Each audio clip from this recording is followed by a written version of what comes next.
সবাই সবার জায়গা থেকে সুখী আছে। আপনি কেমন আছেন সেটা কেউই দেখতে আসবে না।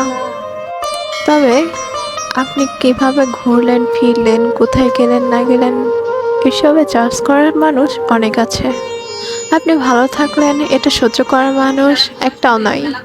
আপনি খারাপ থাকবেন এটাও মানুষ ছিছি করবে, কেউ ভালো বলবে না।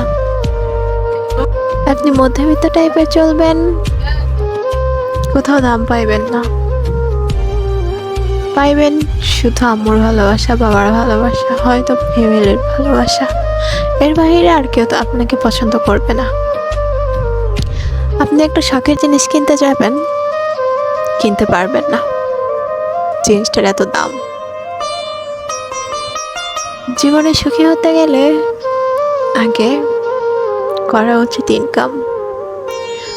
আপনার কাছে টাকা আছে মানে দুনিয়া কিনতে পারবেন। আপনার কাছে টাকা নেই মানে আপনাকে তেল দেওয়ার একটা মানুষও নাই।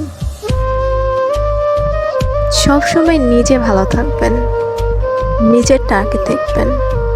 হ্যাঁ, অন্যটা দেখবেন, তবে হ্যাঁ নিজে ভালো থেকে অন্যটা ভালো দেখবেন। তবে কখনো কাউকে অপমান করবেন না, কারোর সাথে হিংসে করবেন না, কারোর সাথে অহংকার করবেন না। কারণ এটা আপনার মনে রাখা উচিত আপনি কেমন, আপনি কোন পর্যায়ের মানুষ। আপনি যখন মসজিদে নামাজ পড়তে যাবেন, গরিব ধনী সব কিন্তু একই কাতারে দাঁড়াইবে। আপনার পাশে যে মানুষটা দাঁড়িয়ে নামাজ পড়বে আপনার সাথে, আপনি করে জানতেছেন না আসলে মানুষটা ধনী কি গরিব।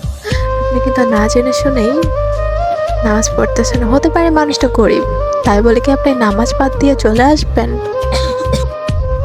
না, এটা কখনোই করবেন না। নিজে ভালো থাকুন, অপরকে ভালো রাখুন, অন্যায় দেখলে প্রতিবাদ করুন, নিজেকে সেফে রাখুন সবসময়। স্মোক, মদ পান বা অন্যান্য জিনিস থেকে নিজেকে দূরে রাখুন। 5 ওয়াক্ত নামাজ পড়ুন, নিজের খেয়াল রাখুন, সবসময় ভালো থাকুন। জীবনে টাইমকে গুরুত্ব দিন, কারণ সময় আপনাকে আগায় নিয়ে যাবে। আপনি যদি প্রত্যেকটা সেকেন্ডের মূল্য দিতে পারেন, তাহলে সেই মূল্যই আপনাকে অধিক দামি করে তুলবে। Be careful.